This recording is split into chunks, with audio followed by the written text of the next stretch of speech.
한비던전 4호기의 핵심 시설에서 망치 등 이물질이 발견됐습니다. 환경단체는 원전 관리에 총체적인 부실이 드러났지만 은폐에만 급급하다고 비판했습니다. 전남 지역에서 생산된 살충제 달걀 가운데 22만여 개가 시중에 팔린 것으로 나타났습니다. 회수는 현실적으로 쉽지 않습니다. 고 김대중 대통령의 서거 8주기를 맞아 광주에서 열린 주도식에서 참석자들은 민주주의와 평화 통일을 위해 평생을 바친 김 전 대통령을 추모했습니다.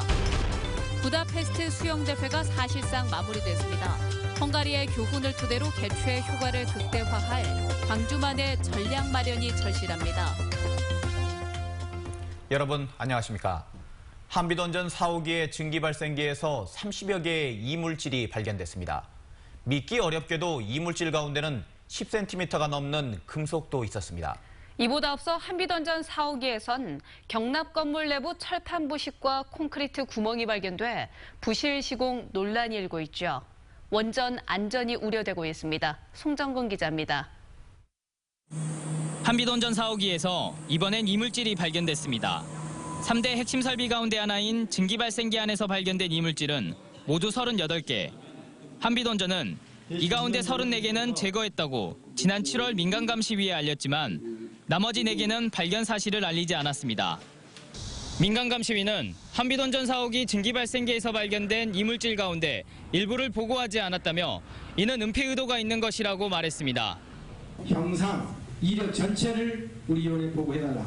지금까지 소식이 없어요. 이 건은 철저하게 축소 은폐를 시도했다. 그렇게 볼 수밖에 없습니다. 알리지 않은 4개의 이물질은 길이 11cm, 폭 4cm의 망치 형태의 금속과 길이 2cm의 반원형 금속, 길이 1.5cm의 계란형 금속 등입니다. 특히 망치 형태와 반원형 금속은 증기발생기 제작 당시부터 들어가 있었던 것으로 추정되지만 95년에 4호기가 가동된 이후 22년 동안 이 사실을 몰랐습니다. 한수원을 어디까지 믿어야 될 것인지, 정말 믿지 못하는 한수원이라고 한다면 영광 국민들은 불안에 떨고 살 수밖에 없는 그런 상황인 거죠. 이에 대해 한비던전 측은 이물질을 정확하게 규명하는 데 시간이 걸렸고 그동안에는 검사 기술도 부족했다고 해명했습니다. 하지만 내부 철판 부식과 콘크리트 구멍에 이어 이물질까지 발견되면서 부실 종합 세트라는 비판은 피하기 어려울 것으로 보입니다. MBC 뉴스 송정근입니다. 살충제 파동 이후 달걀에 대한 불안감이 줄지 않고 있습니다. 회수와 폐기가 진행되고 있지만 이미 가정에 판매된 물량은 소비자가 직접 챙기는 것 말고는 뾰족한 방법이 없습니다. 박영훈 기자입니다. 가정에서 가장 만만한 식재료 중 하나였던 달걀. 살충제 파동과 무관하다는 설명을 듣고 달걀을 사서 냉장고에 다시 채웠지만 손이 잘 가지 않습니다. 평소에는 계란을 그냥 무심결에 그냥 쓰거든요. 근데 계란 이렇게 그 살충제 파동 터지고 나서는 계란 그 글씨를 자꾸 봐져요. 식당 거래처마다 달걀 유통업자들이 안전성을 증명하는 검사 결과를 게시했습니다. 달걀은 원하는 손님에게만 내어주고 있습니다. 달라 넣어두라는 사람 넣어주고 넣지 말라는 사람 안 넣어주고 뭐 물어보고 해줘야 할 거 아니에요. 살충제가 검출된 전남의 달걀 농장은 모두 7곳. 전남을 뜻하는 숫자 13과 함께 나선 준영, SCK, 정화, 우리, 대산, 둥지, 드림이 적혀있는 달걀 68만 5천여 개가 폐기 대상입니다. 이 가운데 가정 등으로 팔려나간 22만 8천여 개는 제대로 회수되거나 폐기될 수 있을지 미지수입니다. 그거 확인을 하시고 이걸 자체 폐기해도 좋고 그렇지 않는 경우는 구입하는 데에서 가서서 다시 환불 받으시면 됩니다. 정보 공유가 미흡해 안전한 곳으로 판명된 달걀까지 애꿎게 교환 요청이 끊이지 않고 있습니다. 문제는 없는 상품이었으나 이제 고객의 또 입장에서는 이제 불안한 마음이 있기 때문에 저희가 환불을 처리를 해드리고 있습니다. 재난 문자 메시지 등으로 부적합 식별 코드를 시민들에게 알리고 있지만 실제 회수는 많아야 10%가량에 그칠 것으로 축산당국은 보고 있습니다. MBC 뉴스 박영훈입니다. 김대중 전 대통령의 8주기 추도식이 열렸습니다. 보수 정권 10년간 단절됐던 DJ의 철학을 다시 추구하고 있는 문재인 대통령에게 김 전 대통령은 무슨 이야기를 하고 있을까요? 양현승 기자입니다. 김대중 대통령이 세상을 떠난 지 8년.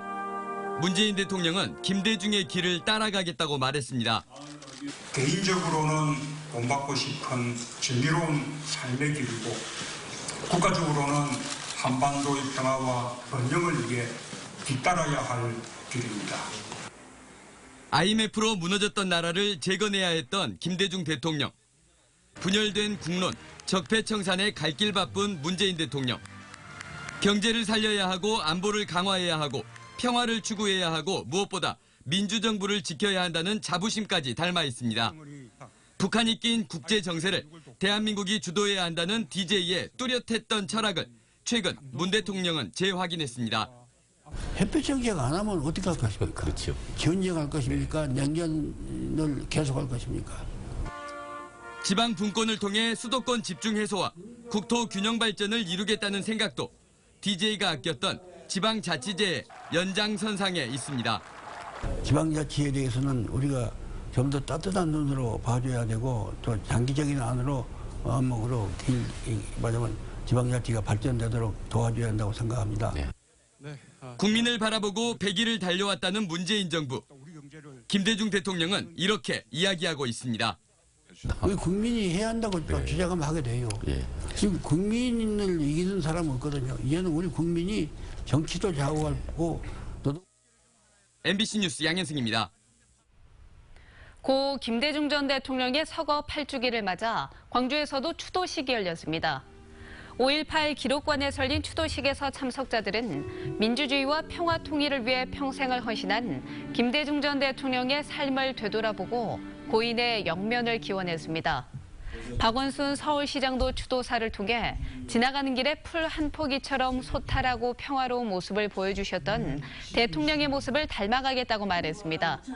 한편 윤장현 광주시장은 국립현충원에 열린 추도식에 참석했습니다. 헝가리 수영대회가 마무리 수순에 접어들면서 이제 공은 광주로 넘어왔습니다. 헝가리의 성공 요인은 도시의 장점을 극대화한 뒤 이를 통해 전 세계인과 소통하려고 한 점에서 찾을 수 있는데요. 그렇다면 세계인이 주목할 만한 광주의 장점과 가치는 무엇일까요? 김낙곤 보도국장이 헝가리 현지에서 전합니다.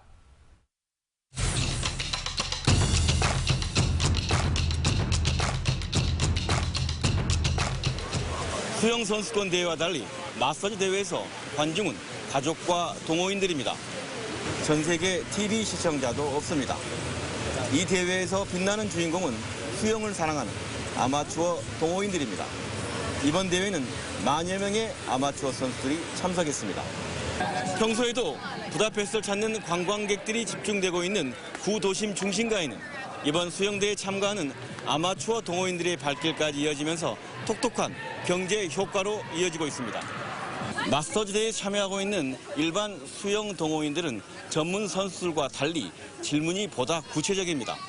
광주를 어떻게 갈 수 있는지, 광주에 가면 무엇을 볼 수 있는지 등입니다. 무조건 광주로 오라가 아닌 광주에 어떤 점을 부각시킬 것인지, 무슨 장점을 널리 알릴 것인지 등이 앞으로의 중요한 과제가 되고 있습니다.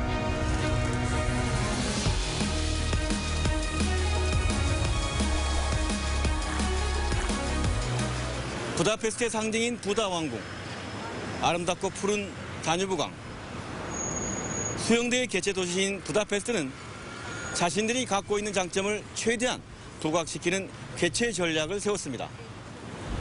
부다페스트의 첫 번째 개최 전략은 랜드마크인 이곳 세치니 다리가 내려다 보이는 다뉴브강에서 개회식을 연 것입니다.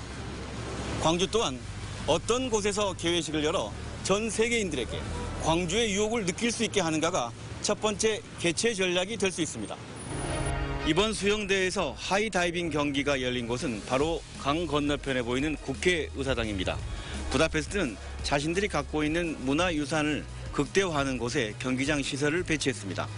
광주 역시 광주의 아름다움을 전 세계에 알릴 경기장 시설물을 만들어내는 전략이 절실해 보입니다. 2019년 광주 수영대회의 슬로건은 다이브 인투 피스, 평화의 물결 속으로입니다. 다른 대회와 차별화된 광주만이 갖고 있는 정신적 가치를 전 세계인과 어떤 방법으로 공유하고 공감대를 넓혀 나갈 수 있는가가 이번 대회가 주는 교훈입니다. 헝가리 부다페스트에서 MBC 뉴스 김낙곤입니다. 그러면 광주 수영대 조직위원회 조영택 사무총장과 함께 좀 더 자세한 얘기 나눠보겠습니다. 안녕하십니까? 네, 안녕하세요. 이번 부다페스트 대회를 보면 전략을 어떻게 잡느냐가 중요할 것 같은데요. 네. 광주는 어떻게 준비하고 계십니까? 네, 아무래도 우리 광주가 세계 인류에게 전달하고자 하는 메시지로서는 무엇보다도 먼저 평화, 네. 그다음에 아시아 문화 중심 도시를 추구하고 있는 우리 광주로서 그런 문화, 그리고 이제 4차 산업이 중심된 역동적인 첨단 도시, 이런 모습을 인류에게 보여주는 게 좋겠다 하는 그런 소망을 갖고 있습니다. 네, 그러면 이 도시 마케팅인데 이것을 위해서는 경기장 배치를 다시 고민해야 된다, 이런 의견들이 있습니다. 어떻게 생각하십니까? 네, 많은 변화가 필요한 것은 아닙니다. 다만 한두 종목의 전략적 고려를 해야 될 필요가 있다고 봐지는데요. 이제 하이다이빙 같이 높은 데서 뛰어내리는 데는 주변이 다 보이기 때문에 좀 우리 도시 경관을 아름답게 보일 수 있는 그런 장소. 그렇네요. 네. 그다음에 오픈워터는 이제 유래가 바다에서 시작됐거든요. 그래서 우리 이 서남 해안의 아름다운 다도해를 보유하고 있는 우리 지역으로서 그런 바다, 인근 바다도 좋은 경기장이 될 수 있겠다. 또 관광 자원으로도 활용할 수 있겠다. 이런 생각에서 지금 고민을 하고 있습니다. 네, 지금 각 종목마다 필요한 요건이 있다, 그런 이야기이신 것 같은데 네. 개회식 장소는 어떻습니까? 지금 염두에 둔 곳이 있습니까? 지금 이제 우리 문화행사에 대한 많은 고민이 필요하거든요. 그중에서 가장 하이라이트가 개폐식인데 우리 도시를 마케팅할 수 있는 가장 중요한 계기 아니겠습니까? 그렇죠. 앞으로 대회 총감독을 선정하고 많은 전문가들의 중지를 모아가지고 좋은 장소를 선정할 계획입니다. 네, 알겠습니다.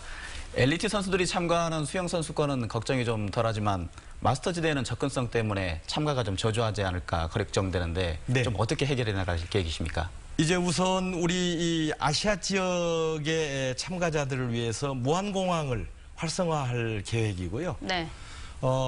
인천공항의 경우도 KTX가 이미 개통이 돼 있기 때문에 편수를 좀 늘리고 셔틀버스를 운영하면 접근성은 큰 문제가 없으리라고 봅니다만 많은 마스터스 회원들이 오시게 하기 위한 그런 해외 홍보 활동을 좀 적극적으로 전개할 계획입니다. 네, 접근성에 대해서 이야기해 주셨는데 뭐 이제부터는 또 본격적으로 스폰서도 유치를 해야 경제적인 면도 네. 충족이 되잖아요. 지금 진척이 좀 있습니까? 어떻습니까? 네, 이제 마케팅 전략도 다 짰고요. 휘나하고 이제 카테고리에 대해서도 어느 정도 합의를 봤어요. 이제 한 20여 개 분야의 스폰서 또는 뭐 서포터를 저희들이 모집할 계획이거든요. 우선 금년에는 우리 관내에 연고가 있는 기업을 중심으로 마케팅 활동을 시작해서 이제 스포츠 마케팅의 경험이 있는 대기업을 상대로 전개해 나갈 계획입니다. 차질 없이 하겠습니다. 네, 말씀 잘 들었습니다. 남은 기간 대회 준비 잘 해주시기 네, 바랍니다. 감사합니다. 예, 감사합니다. 네.